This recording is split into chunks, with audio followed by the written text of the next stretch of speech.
একটু তেল দেবো। আমি প্রথমে তেলটা দেবো, তারপরে আমি দেবো এই যে কাশ্মীরি লঙ্কার গুঁড়ো। এটা দিয়ে ভালো করে আগে মিশিয়ে নেব।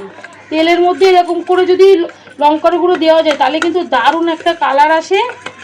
এই যে কি সুন্দর একটা কালার এসছে। এবার আমি এর মধ্যে দেবো জিরের গুঁড়ো।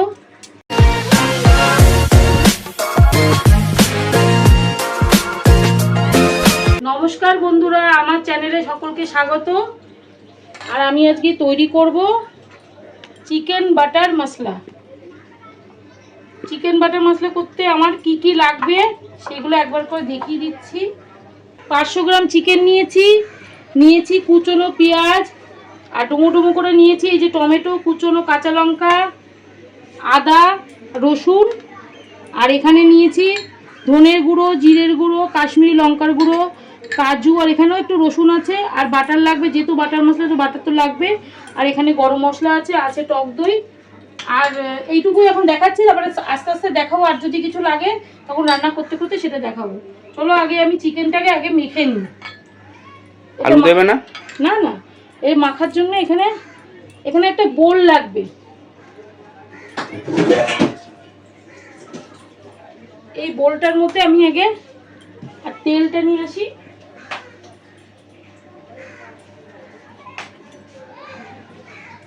এই যে এখানে একটু তেল দেবো। আমি প্রথমে তেলটা দেবো, তারপরে আমি দেবো এই যে কাশ্মীরি লঙ্কার গুঁড়ো। এটা দিয়ে ভালো করে আগে মিশিয়ে নেব। তেলের মধ্যে এরকম করে যদি লঙ্কার গুঁড়ো দেওয়া যায় তাহলে কিন্তু দারুণ একটা কালার আসে। এই যে কি সুন্দর একটা কালার এসছে। এবার আমি এর মধ্যে দেবো জিরের গুঁড়ো,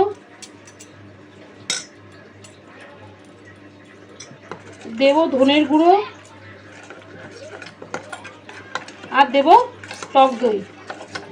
ও লবণটা দিতে হবে, লবণটা আনা হয়নি, লবণটা নিয়ে আসছি। এটাকে ভালো করে আগে এটার মধ্যে মিশিয়ে নিতে হবে। লবণটা নিয়ে আসি। এই যে আর দেবো লবণ, এতটা লবণ দিয়ে দিচ্ছি। এখন ভালো করে মেশাতে হবে। কালারটা কি সুন্দর এসছে। এরকম তেলের মধ্যে যদি লঙ্কার গুঁড়ো দেওয়া যায় এরকমই কালার আসে। ব্যাস, এবার এর মধ্যে আমি চিকেনগুলোকে দিয়ে দেবো। আমি এই সাইজের করে কেটে নিয়েছি, চাইলে আরও ছোটও করা যায়। বড় করলে মশলা ঢুকতে একটুখানি সময় লাগে, তাড়াতাড়ি করতে গেলে একটু ছোটো করে নিলেই ভালো হয়। আমি এটা দিয়ে মেখে রাখছি। আর আদা রসুনটা পেস্ট করে তারপরে এর মধ্যে আমি দিয়ে দেবো। এখন আদা রসুনটা পেস্টটা করা হয়নি। এবার এরকম করে মেখে আমি ঢেকে রাখবো।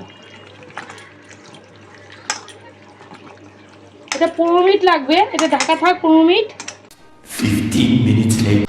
বন্ধুরা, এই যে চিকেনটা মেখে রেখেছি, আর এর মধ্যে কিন্তু এই যে আদা রসুনটা পেস্ট করে একটু দিয়ে মেখে রেখেছি, পরে এটা দেখানো হয়নি, সেটা বলে দিলাম। আর এবার আমাকে একটা গ্রেভি তৈরি করতে হবে। তার জন্য আগে এই যে কড়াইতে একটু কাজু, আর এখানে রসুন আছে, কাজু আছে, রসুন আছে, আর টমেটো, এই তিনটে জিনিস আমাকে একটু ফ্রাই করতে হবে। হালকা করে একটু ফ্রাই করে নেব। আর এদিকে আমি বাটার দিয়ে চিকেনগুলোকে এবার ভাজতে দেবো।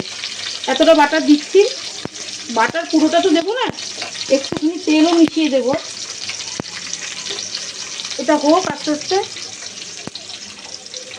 ব্যাস, বেশি লাগবে না। এটা একটুখানি বাটারটা এদিকে গলতে লাগুক। আর এটা আমি একটু নাড়িয়ে নিই পাশে, একটুখানি ফতে করে নেবো এটা। আর এর মধ্যে একটু পেঁয়াজও দেওয়া যায়, আমি অল্প করে একটু পেঁয়াজ দিচ্ছি, যে এইটুকুই দিচ্ছি। আর বাকিটা আমার ওই পরে আবার রান্না করতে লাগবে। এটা কিন্তু একটু ভেজে নিয়ে আমাকে এটা মিক্সিতে পেস্ট করতে হবে। এটা দিয়ে গ্রেভিটা হবে।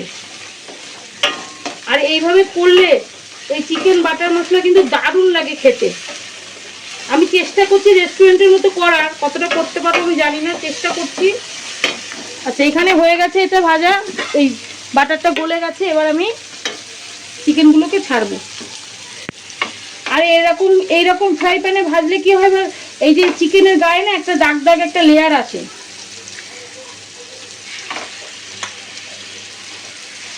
গ্রিল প্যান না, এটাই গ্রিল প্যান বলে।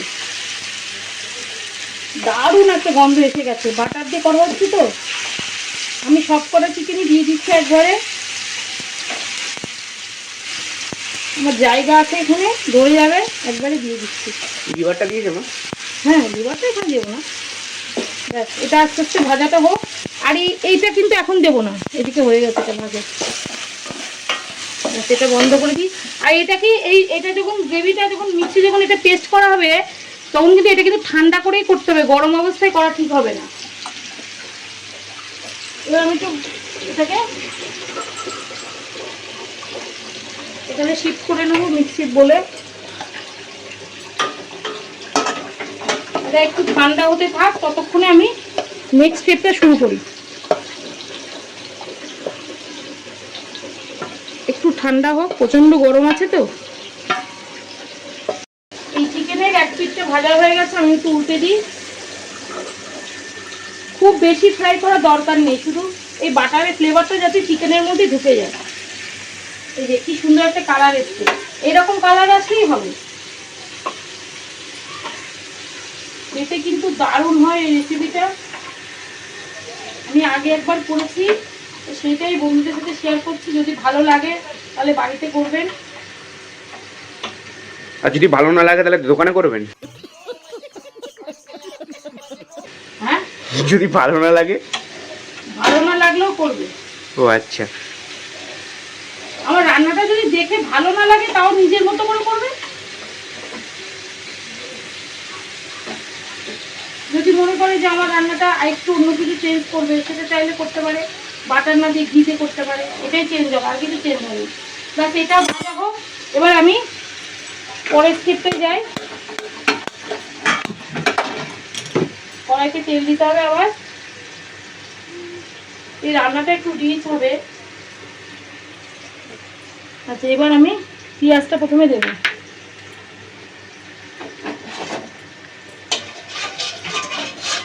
এটা গরম হয়ে গেছে, এবার পেঁয়াজটা দেবো।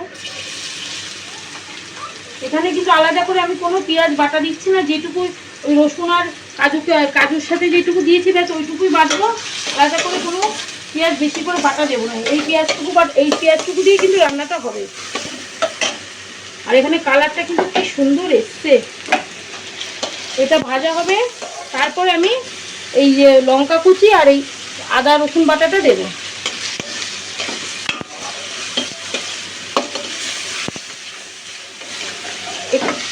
এটাকে কিন্তু একটু লাল লাল করে ভাজতে হবে পেঁয়াজটাকে। পেঁয়াজটা অর্ধেকটা মতো ভাজা হয়েছে, এবার আমি লঙ্কা কুচিটা দেবো। আর কিন্তু তেল দিচ্ছি না, এখানে যেহেতু বাটারটা রয়েছে, এই বাটারটুকু দিয়ে দেবো তো। আর এখন আর তেলটা দিচ্ছি না, এইগুলো তো ভালো করে আগে ভেজে নিই। আর এখানে আদা রসুন বাটারটাও দিয়ে দিলাম। আর বাবা, মনে হচ্ছে আর লঙ্কা লাগবে না, ভালোই ঝাঁজ বেরোচ্ছে। এটাকে একটু ফ্রাই করে নিয়ে আর এদিকে আমি এই মশলাটা এটা হোক, এটাকে পেস্ট করে নিই। এটাই কিন্তু মেন মশলা, এটাতেই টেস্টটা আসবে। A few moments later. বন্ধুরা, এই যে মশলা আমার পেস্ট করা হয়ে গেছে। আর এদিকে কিন্তু আমার এই যে পেঁয়াজ রসুন আর লঙ্কাটা ভালো করে ফ্রাই করে নিয়েছি। এই যে কি সুন্দর হয়েছে কালারটা। আর এবার এর মধ্যে আমি এই বাটা মশলাটা দিয়ে দেব। ভালো করে ধুয়ে দিতে হবে একটু, এখানে একটু জল নিই আর এটা একটু কেচে নিই। এটাকে দিয়ে ভালো করে আগে মেশাতে হবে। আর কিন্তু এখানে আর কোনো জিরে ধনে আর কোনো কিছুই দেবো না, এই যা মশলা ব্যাস এটা দিয়ে কিন্তু রান্নাটা আর হবে, বাকি রান্নাটা। আর এখানে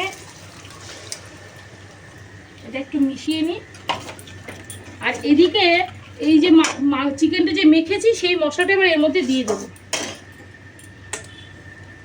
এটার মধ্যে টক দইটা আছে তো, নিয়ে নিলি। এবার দেখ কালারটা কি সুন্দর এসছে। এটা ধুয়ে দিলাম বাকিটা ভালো করে।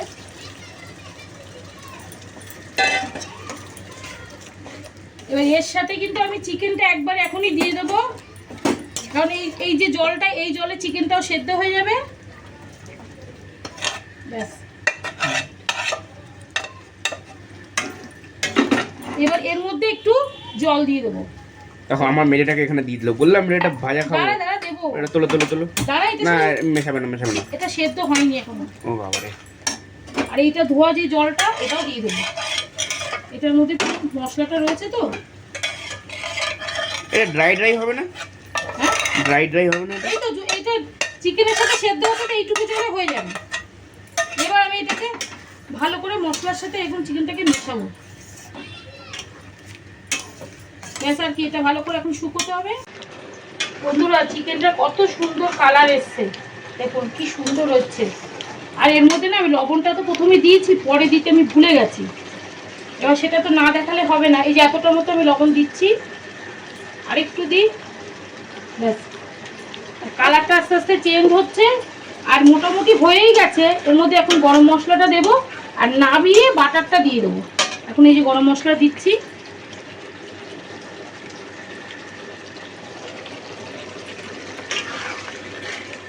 বাটার মশলা কি হয়েছে দেখে কি মনে হচ্ছে? হয়েছে? আমি যেমন বলেছি তেমন কি কালার এসছে? আশা করি ভালোই লাগবে। রেস্টুরেন্টের মতো চেষ্টা করেছি বানানোর। এবার বাকিটা হচ্ছে বন্ধুরা বুঝবে, বাড়িতে তৈরি করলে বুঝতে পারবে যে আমি এটা ঠিকঠাক মতো আমি দেখাতে পেরেছি কি না। বন্ধুরা চিকেন বাটার মশলা রেডি। একটু খেয়ে দেখাচ্ছি, শুধু একটু গ্রেভিটাই খাচ্ছি। ইয়াম্মি, দারুণ খেতে হয়েছে। যেমন বলেছি ঠিক তেমনই খেতে হয়েছে। আর আমার এই রেসিপিটা যদি ভালো লাগে তাহলে একটা লাইক, শেয়ার, কমেন্ট আর সাবস্ক্রাইব করে দেবেন। টাটা।